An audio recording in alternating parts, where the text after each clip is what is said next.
Ja oikeastaan mitä tahansa meille meidän elämässä tapahtuukin, niin se jonkinasteisesti sijoittuu tällaisen sukha-dukha, eli onni ja kärsimys asteikon välille. Eli kaikki hyvät asiat, mitä meille tapahtuu, sukhat, jättää meille pienen muiston tai halun siitä, että miten ihanaa se oli, eiks niin? Se oli ihanaa olla vastarakastunut, tai että mä muistan sen suhteen alkuajan, mä haluan sitä lisää.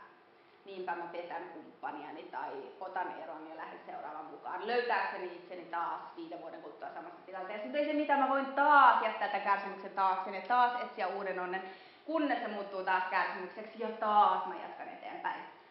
Tai mulla on kaunis, vahva, nuori vartalo, joka on suuri onnenlähde mulle.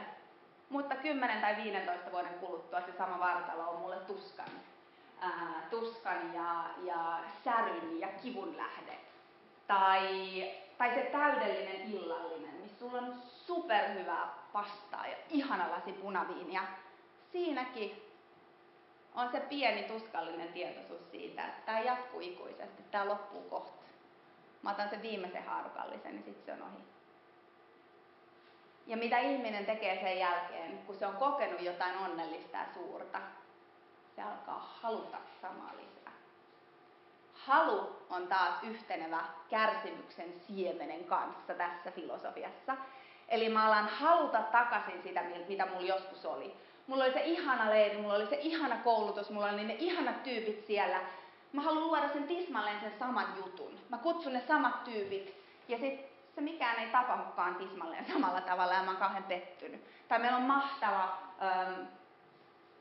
loma Paafoksella meidän perheen kanssa. Se oli täydellinen loma. Varataan samaan aikaan, samalla porukalla ensi vuonna samaan kohteeseen loma. Ja se onkin erilainen. Ja se ei meekään niin kuin me halutaan. Tai mikä tahansa asia meille nyt voi tuottaa onnea. Niin sen onnen kääntöpuoli on aina se, että se onni loppuu. Suuri kuuluisa suomalainen laulu. Väliaikaista kaikki on vaan. Ja kun se loppuu, se flipside on noin lähellä. Ja se on kärsimystä.